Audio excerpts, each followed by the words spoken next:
अस्सलाम वालेकुम। मेरा नाम मोहम्मद ज़िशान सिद्दीकी है। मैं आप लोगों के लिए क्लास 11 और क्लास 12 की क्लास लेकर आ रहा हूँ केमिस्ट्री की। तो फर्स्ट लेक्चर मेरा था स्टेशियोमेट्री के मुताबिक। स्टेशियोमेट्रिक, मॉल, एवोगाड्रोस नंबर और मोलर वॉल्यूम, ये चार चीज़ें मैंने आप लोगों को पिछले लेक्चर में बताई थी। इस लेक्चर में उसी चीज के अकॉर्डिंग हम करेंगे न्यूमेरिकल्स। ठीक है, तो सबसे पहला न्यूमेरिकल है, हमें कहता है,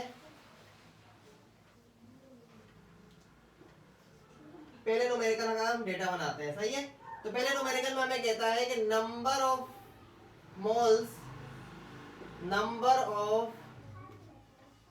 मोल्स 3.25 जो कि गिवन है। ठीक है, अच्छा आगे क्या है, मास of water, mass of water हमें कैलकुलेट करना है। ठीक है, एक चीज हमें गिवन है, दूसरी चीज हमें कैलकुलेट करनी है। तो इसको जरा सॉल्व करते हैं।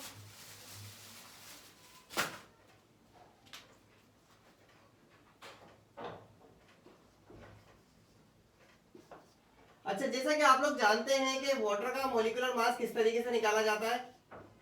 वाटर के अंदर एक हाइड्रोजन है जिसका हमारे पास एक मास नंबर होता है जिसका हाइड्रोजन का, और मल्टीप्लाई बाय 2, क्योंकि दो मॉलिक्यूल हैं हाइड्रोजन के, प्लस ऑक्सीजन का 16 मल्टीप्लाई बाय 2, 16 इसका मॉलिक्यूलर मास, मल्टीप्लाई बाय 2 नहीं आएगा, मल्टीप्लाई बाय 1 आएगा। ठीक है, तो इस छोटी छोटी सी ट्रिक्स होती हैं आप लोगों को ताकि याद रहे। तो हमारे पास ये आ गया 2 प्लस 16 कितना हो गया, 18 ग्राम पर मोल। सही है भाई, यहां तक क्या समझ में आया? आगे करते हैं, आगे चलते हैं। नंबर ऑफ मोल्स का फार्मूला मैं आप लोगों को पहले लिखवा चुका था। Number of moles is equal to given mass divided by molecular mass.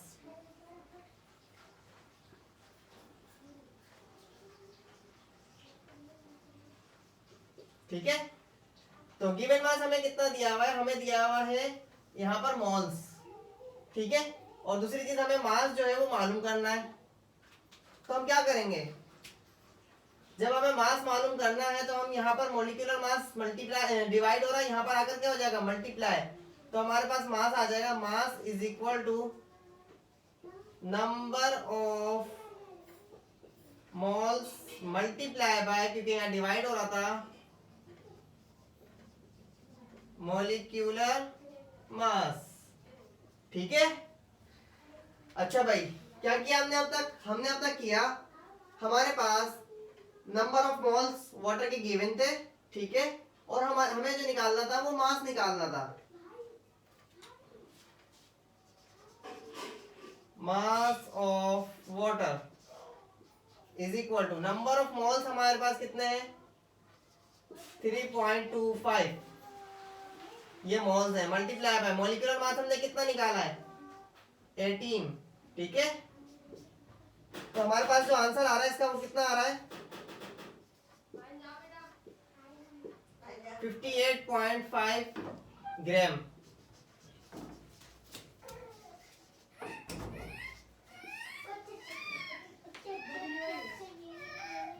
ठीक है भाई, ये सिंपल सा न्यूमेरिकल था जो मैंने आप लोगों को सॉल्व करके दिखाया।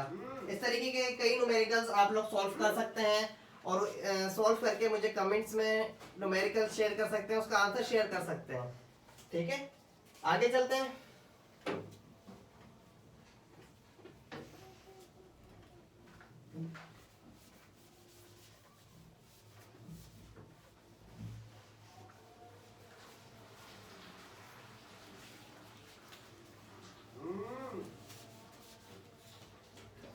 न्यूमेरिकल नंबर 1 हमने सॉल्व कर दिया। अच्छा जी, सेकंड न्यूमेरिकल थोड़ा सा जो है वो ट्रिकी है। तो डेटा हमें क्या कहता है, डेटा हमें कहता है कि भाई इतने ग्राम बेंजोइक एसिड है, कितने ग्राम बेंजोइक एसिड है, बेंजोइक एसिड हमारे पास है 610 ग्राम।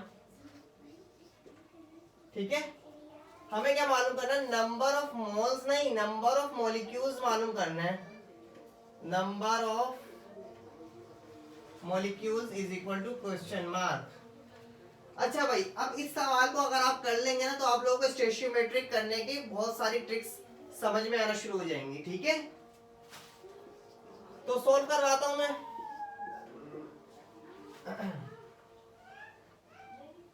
अच्छा जी, अब आप लोग जैसे कि जानते हैं कि बेंजोइक एसिड का सबसे पहले हमें क्या निकालना होगा, मॉलिक्यूलर मास। बेंजोइक एसिड का फॉर्मूला दिया हुआ है यहां पर,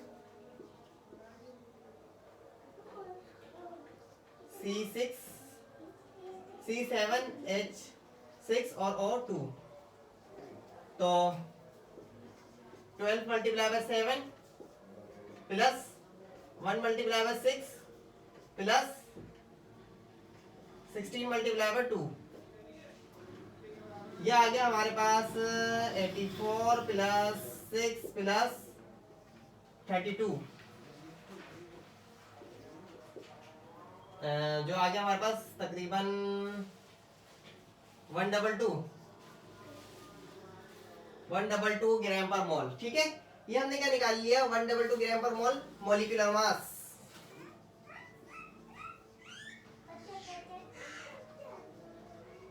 अच्छा भाई, जैसा कि मैं आप लोगों को पिछले लेक्चर में बता चुका था कि अगर कोई भी किसी भी चीज का 1 मोल होता है तो वो कंटेन करता है उसके मॉलिक्यूलर मास के बराबर, मोलर मास के बराबर। सही है, मींस अगर हमारे पास फेरस का 1 मोल है, सही है, फेरस का अगर हमारे पास 1 मोल है आयरन का, तो हमारे पास आयरन का मॉलिक्यूलर मास कितना होता है, 55। तो 55 कंटेन कितने करेंगे, 6.02 एक्सपोनेंट 23 आइंस। सही है, क्योंकि पार्टिकल्स लिखवाया था मैंने पिछले लेक्चर में, तो पार्टिकल्स के अंदर हमारे पास आइंस आ जाते हैं, एटम्स आ जाते हैं और तीसरी चीज पे मॉलिक्यूल आ जाते हैं। सही है, पार्टिकल में तीनों चीज आ जाती हैं। तो चलते हैं अब आगे।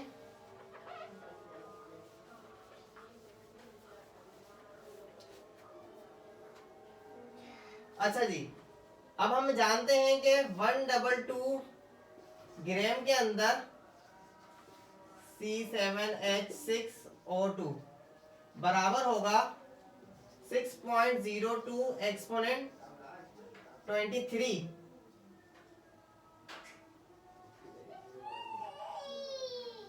मॉलिक्यूल्स।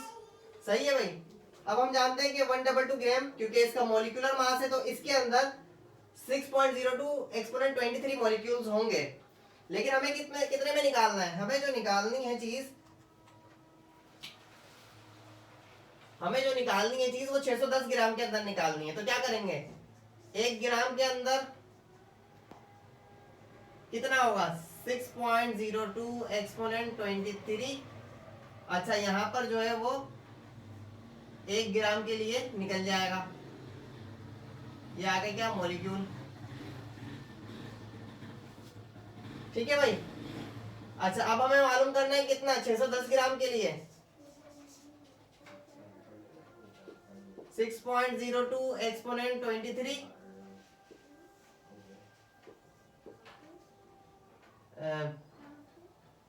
डिवाइड बाय 122, सही है, और मल्टीप्लाई बाय 610।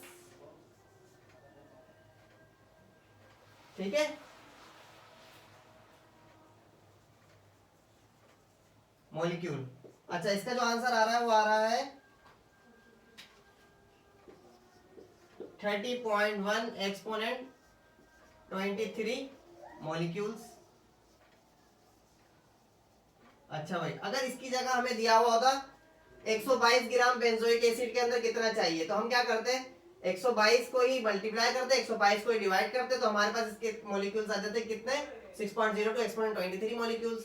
सही है, क्योंकि ये मास 122 से ज्यादा है तो मॉलिक्यूल्स भी कितने आ रहे हैं, ज्यादा आ रहे हैं। ठीक है, आगे चलते हैं, अगला सवाल करते हैं।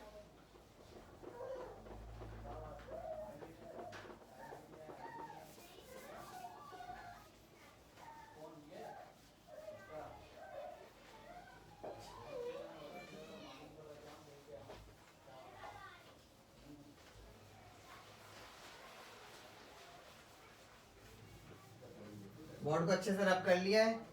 अच्छा जी, अगला सवाल क्या कहता है, calculate the mass, calculate the mass. अच्छा भाई, कैलकुलेट द मास मतलब क्या है, mass is equal to question mark.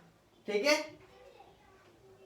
अच्छा जी, कहता है कैलकुलेट द मास। अच्छा, एटम दिए हुए कितने, एटम्स की तादाद दी हुई है, ये क्या हो गया, नंबर ऑफ एटम्स हो गए, नंबर ऑफ एटम्स कितनी दी हुई है, 4.39 एक्सपोनेंट 23। ठीक है, ऑफ गोल्ड, और मोलिकुलर मास दिया हुआ है गोल्ड का 197। सही है भाई, सॉल्व करते हैं इसको। जैसे कि आप लोग जानते हैं कि अच्छा सवाल के अंदर गिवन है ना, तो हम लिखेंगे भाई ए यू इज इक्वल टू 197 ग्राम पर मोल। सही है, ये हम जानते हैं। तो क्या होगा, यहां पर एटम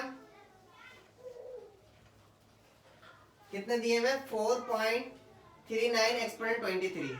ठीक है, सवाल को थोड़ा सा चेंज किया है मैंने ना। अच्छा जी, करने का तरीका क्या है, जैसा कि आप लोग जानते हैं कि 6.02 एक्सपोनेंट 23 एटम होंगे कितने ग्राम में, कितने ग्राम में, 197 ग्राम में।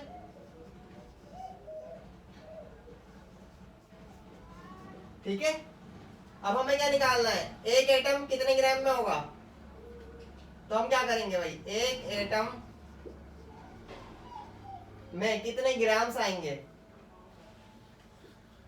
197 ऑफ गोल्ड भी लिख रहा हूं। ठीक है, ग्राम ऑफ गोल्ड, और डिवाइड हो जाएगा क्या, ये चीज जो होगी वो यहाँ पर आकर डिवाइड हो जाएगी 6.02 एक्सपोनेंट 23।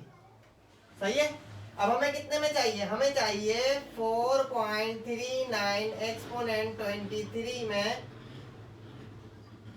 23 एटम्स में कितने ग्राम गोल्ड आएगा, तो क्या होगा 197 multiply by 4.39 exponent 23 divided by 6.02 exponent 23। ठीक है भाई, अच्छा इसका जो आंसर आ रहा है वो आ रहा है 143.65 gram of gold, 4.39 exponent 23 atoms of gold के अंदर हमारे पास 143 ग्राम गोल्ड निकलेगा। सही है, 4.39 एक्सपोनेंट 23 एटम्स होंगे तो हमारे पास 143 ग्राम गोल्ड निकलेगा। मतलब क्या हुआ, हमने क्या करा, इसको बढ़ा दिया। सही है, तो वो गोल्ड की तादाद भी बढ़ गई, तो सॉरी इसको कम कर दिया, 6.02 था ना, इसको कम कर दिया तो गोल्ड की तादाद भी हमारे पास कम हो गई। ठीक है, अगला सवाल सॉल्व करते हैं।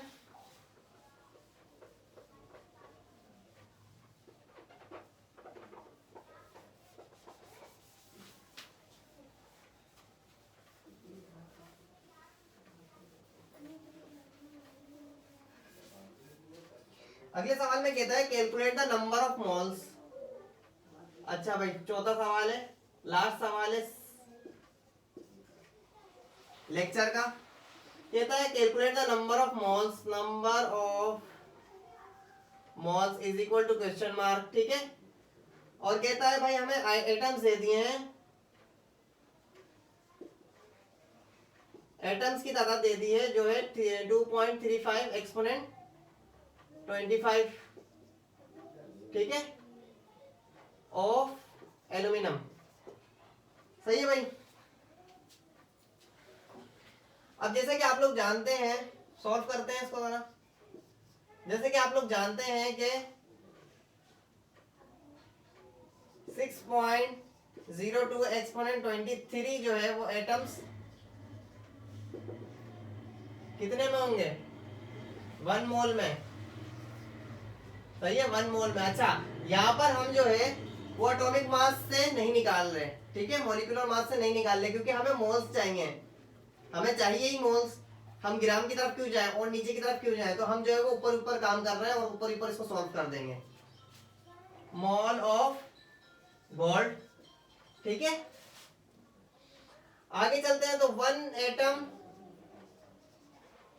ऑफ, सॉरी एल्युमिनियम है, एल्युमिनियम में हमारे पास 1 डिवाइड बाय 6.02 एक्सपोनेंट 23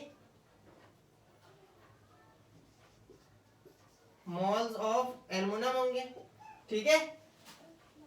यहां तक कोई कंफ्यूजन नहीं होगी, क्योंकि बहुत इजी तरीके से मैं समझा रहा हूं। इतने इजी तरीके से कोई कोचिंग वाला, कोई सेंटर वाला नहीं समझाएगा, सही है, जिस तरीके से मैं समझा रहा हूं, क्योंकि हमारा एक्सपीरियंस हो जाता है तो हम जो है वो करवाते रहते हैं। आगे जो हम मास्टर्स लेवल पे करते हैं सॉल्व, तो ये हमारे लिए एक खेल है, ठीक है। तो हमें निकालना है कितना? 2.35 एक्सपोनेंट 25 एटम्स में कितने मोल होंगे? तो 1 divided by 6.02 exponent 23 multiply by 2.35 exponent 25 mole of aluminium. तो हमारे पास जो इसका आंसर आ रहा है वो आ रहा है 39।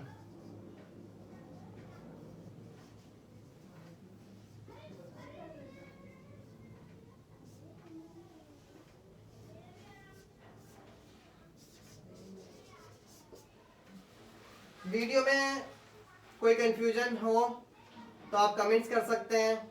अगर कुछ समझ में ना आया हो, जैसे कि ये सवाल और ये सवाल दोनों सेम है, थोड़ा सा घुमाया हुआ है, इसके अंदर एटम्स दिए हुए हैं और इसके अंदर मॉलिक्यूल्स मालूम करने हैं, ठीक है। तो मॉलिक्यूल और एटम्स समझ लें, एक जैसी चीजें समझ लें। एक चीज दी हुई है, एक में चीज दी हुई है और एक में चीज मालूम करनी है, तो थोड़ा सा घुमाया हुआ सवाल है। तो आप लोग अगर इसको 2 दफा या 1 दफा भी देख लेंगे ना तो इंशाल्लाह आप लोगों को आ जाएगा। तो आप लोग जो है वो मुझे सपोर्ट करें। किस तरीके से सपोर्ट कर सकते हैं? मेरी वीडियोस को शेयर कर कर, मेरे चैनल को सब्सक्राइब कर कर और मेरी वीडियो को लाइक कर कर। तो मैं भी आप लोगों के लिए फिर नई नई वीडियोस और जल्दी जल्दी जो है वो आप लोगों का कवर करवाऊंगा, क्योंकि अब एग्जाम जो है वो बहुत करीब है। तो इंशाल्लाह आप लोगों का एग्जाम से पहले आप लोगों की तैयारी मैं करवा दूंगा। तो वीडियो को मेरे लाइक करें, चैनल को सब्सक्राइब करें और वीडियो को शेयर भी करें, ठीक है। Thank you so much.